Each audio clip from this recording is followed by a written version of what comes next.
Assalamualaikum warahmatullahi wabarakatuh. Berjumpa kembali dengan saya Joko Budi Handono di channel yang sudah tidak asing lagi Ashan Engineer 354. Baiklah rekan-rekan sekalian, untuk video kali ini saya akan memenuhi permintaan salah satu subscribers kami, yaitu mohon untuk dijelaskan mengapa heater bisa terbakar bagaimana cara mengatasi heater terbakar, kira-kira seperti itu pertanyaannya.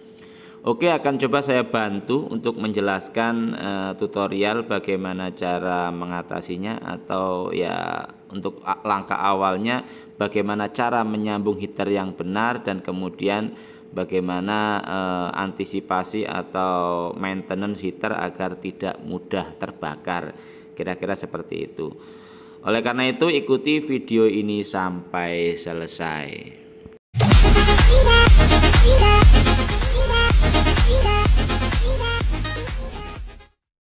Oke, untuk langkah yang pertama sebelum kita memasang sebuah heater pada suatu mesin atau pada injection molding, kalau tempat saya, yang perlu kita perhatikan adalah kita harus melihat rangkaian kontrol atau rangkaian utama instalasi kontrol dari heater. Kita cek di situ terpasang tegangan 380 volt AC atau 220 volt AC.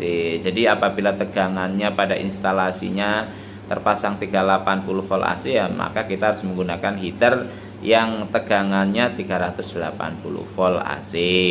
Juga sebaliknya, apabila rangkaian yang terpasang 220 volt AC, tentunya kita pun juga menggunakan heater yang tegangan pada nameplate-nya tertulis 220 volt AC. Itu yang pertama. Jadi tegangan heater kita sesuaikan dengan tegangan pada instalasi rangkaian kontrol heater. Itu langkah yang pertama. Oke, selanjutnya setelah kita mengetahui rangkaian instalasi yang terpasang pada panel mesin tersebut, di situ tegangannya 220 atau 380 sudah kita ketahui untuk rangkaian utamanya. Kemudian kita sebelum memasang heater, kita lihat pada nameplate heater. Ini contoh, di depan saya ada 3 buah heater. Heater yang besar ini heater lingkaran, kemudian yang kedua ini yang setengah besar ini juga heater lingkaran, kemudian yang ketiga ini adalah heater strip atau heater plat. Nah, seperti ini pada heater lingkaran. Perhatikan di sini tertulis nameplate-nya, watts-nya 1500 watt dayanya. Nah, kemudian yang penting kita perhatikan adalah tegangannya, voltage 220 volt AC. Ya, artinya heater ini bisa kita pasang pada rangkaian yang tegangannya 220 volt AC itu. Kemudian ini contoh yang kedua yang lingkaran agak kecil. Kita perhatikan pada nameplate-nya. Nah, ini tegangannya 380 volt, untuk wattnya 700 watt untuk dayanya. Berarti ini harus kita connect pada tegangan 380 volt. Kemudian contoh lagi yang plat, yang strip. Ini buatannya Bapak Hari CV Kurnia Abadi Sentosa. Ini untuk supplier heaternya. Nah, kalau membutuhkan heater silakan bisa menghubungi beliau. Ini untuk ukurannya, deskripsinya 450 watts dayanya, kemudian tegangannya 390 volt atau 380 volt. Nah, ini harus kita sesuaikan sebelum kita memasang heater. Kita sesuaikan antara rangkaian yang tersedia pada rangkaian kontrol pada instalasinya dengan heater yang akan kita pasang. Apabila kita salah di dalam memasang, misalnya di situ tegangannya pada rangkaiannya itu, pada panel kontrolnya itu, untuk kontrol heater tegangannya situ terpasang untuk instalasinya 380 volt. Kemudian kita memasang heater dengan tegangan, misalnya ini tegangannya 220 volt, ya maka tentu saja heater itu akan terbakar. Ketika kita memasang heater tidak lama pasti heater tersebut terbakar, sudah saya pastikan. Nah, kemudian apa yang terjadi apabila tegangannya 220 kemudian kita pasang heater 380 misalnya seperti ini, maka yang terjadi heater itu tidak akan bisa panas secara maksimal. Jadi temperaturnya tidak bisa naik panas secara maksimal itu. Jadi yang pertama yang perlu kita perhatikan adalah di dalam memasang heater kita sesuaikan tegangan heater pada nameplate, kita lihat disesuaikan dengan tegangan instalasi yang terpasang pada rangkaian kontrol heater tersebut. Itu yang pertama. Kemudian yang kedua, jangan lupa pada heater yang terpasang pada mesin, misalnya ini pada salah satu mesin kami, mesin injek atau injection molding, ini untuk posisi heaternya dibeli tutup atau pelindung, nah seperti ini. Don't touch, jangan sentuh karena ini panas. Ini sebagai pelindung heater. Tujuannya apa? Tujuannya agar heater itu selalu bersih. Jadi kalau heater itu selalu bersih, tidak terkena kotoran, maka heater itu tidak akan mudah terbakar. Heater itu akan awet dan tahan lama. Jadi ketika heater itu terkena kotoran, misalnya material bahan dari atas, PVC turun ke menyentuh heater ini, menjatuhi heater, kalau tidak ada pelindungnya maka akan meleleh dan menjadi konduktor.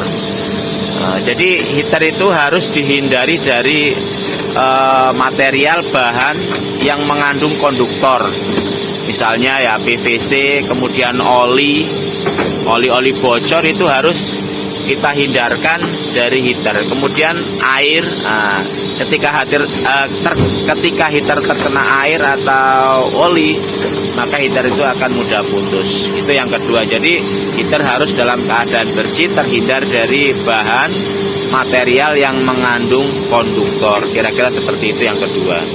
Kemudian yang ketiga, untuk instalasi heaternya.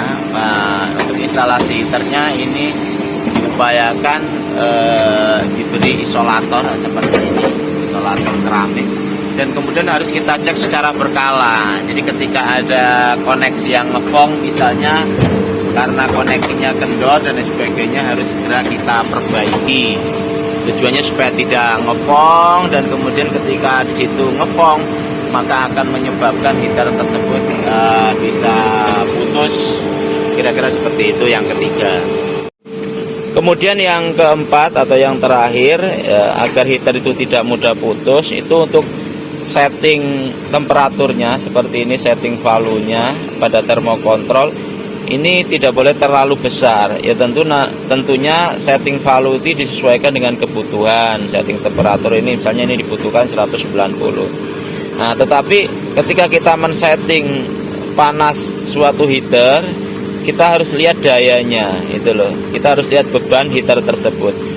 Ketika kita membutuhkan temperatur yang besar, misalnya ini 190 derajat, ya tentunya kita harus menggunakan heater yang wattnya, yang dayanya besar. Ketika heater terlalu kecil dan kemudian kita setting dengan temperatur yang kita butuhkan itu besar, misalnya di atas 200, sedangkan heaternya heater kecil, maka yang terjadi heater itu akan mudah putus. Jadi harus kita sesuaikan untuk temperatur yang kita butuhkan, itu kita sesuaikan.